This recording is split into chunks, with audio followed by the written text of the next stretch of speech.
So I posed some questions about what same-sex domestic violence looks like and what opportunities there were in dealing with it, both in Cleveland and on our campus.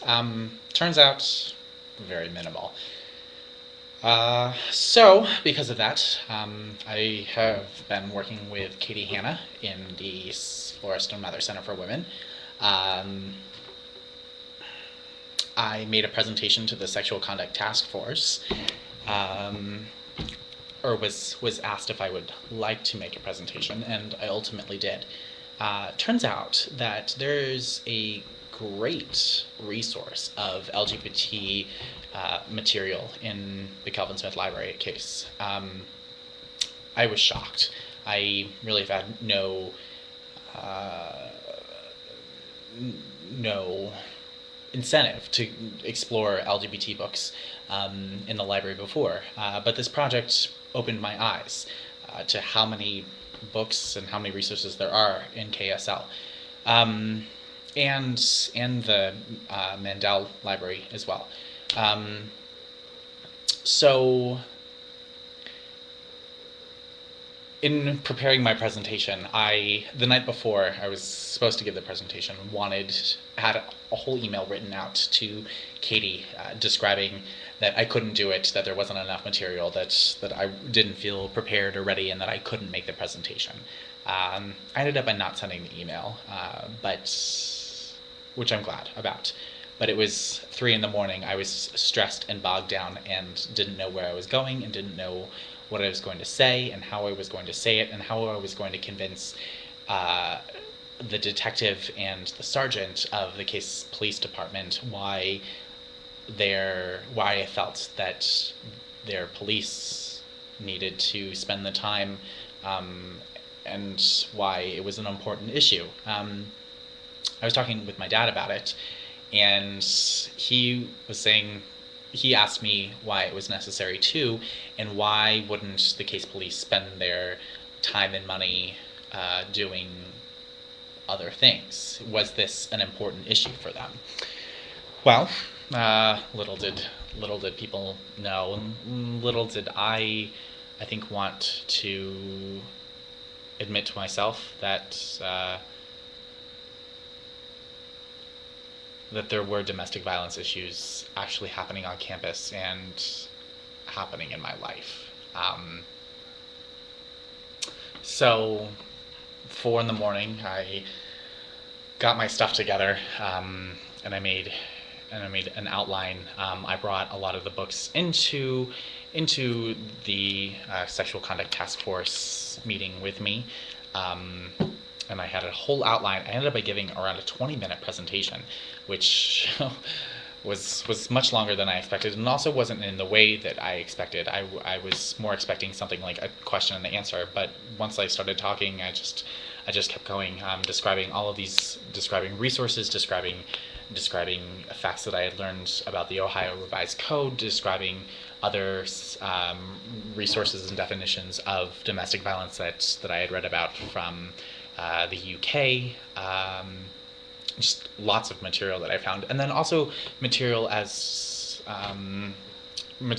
about same-sex domestic violence on college campuses, because that's where we are, and that's where this training would impact the most. I mean, we have residential halls where the atmosphere is a lot different than two men living together in one house, for example. I mean, there are 100 people living in one building in some of the residence halls.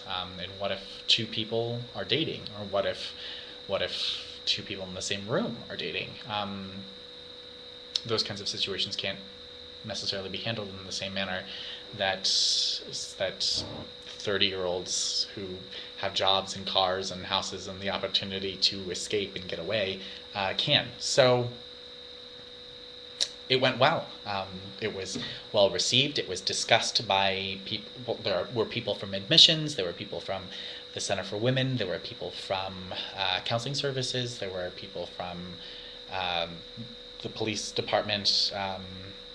And after some discussions, they all agreed that this would be a beneficial thing, because I mentioned, and I especially mentioned, how I wanted same-sex domestic violence training for the police because generally they are a big part of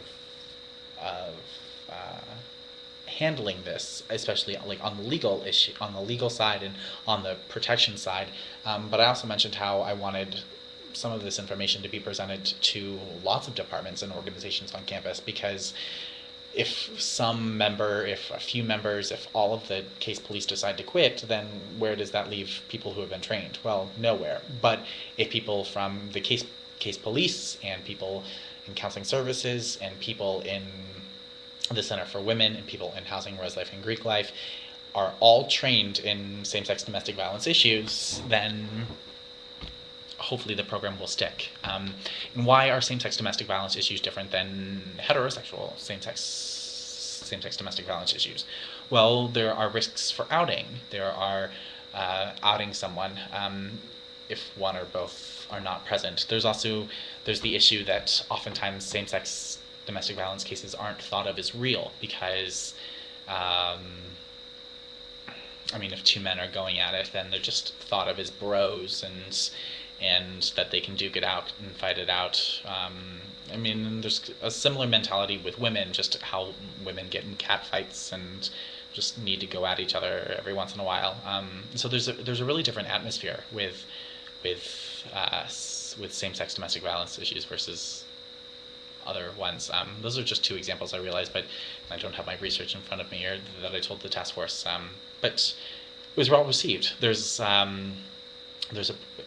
Lynn Singer decided to fund or agreed to fund a presenter from an organization called Bravo that's based out of Columbus, Ohio, and I think that there's a presentation happening on April 27th. My main role in this was to Katie Hanna, and I agreed that my role would be to determine why this needed to happen, and she was to determine how it would happen if it was deemed important. So she's been dealing with most of that issue lately. So yeah, that's number two thing that I've been working on after the walk in my shoes thing. The third thing is trying to help the transgender community on campus. For some reason, it's only been this semester, really, that I've been interested in the transgendered community.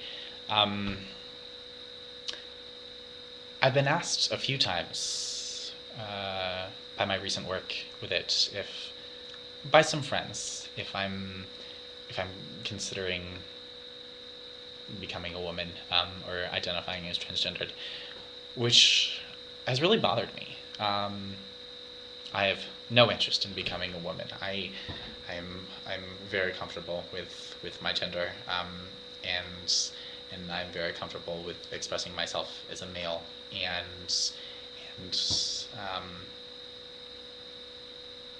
it's been a little bit hard, but I've tried to do some research into. I've tried to do some research in addition to the Walk in My Shoes program. Some of my teammates have been trying to put together a board on what it means to be transgendered. So I've kind of been helping them too. But there are a lot of issues. Actually, I should take that back. I don't think that my questioning what the transgendered community is like started this semester. I think it started. I think it was either last semester or last spring when Dr. Joy, I don't remember her last name, but she is a transgendered male to female professor at a very prestigious university in New York City, and I forget the name of it. But she gave a presentation here. Joy Layden, that's her name. She gave a presentation on campus some previous semester, and it's interesting because I don't think that it's anything like the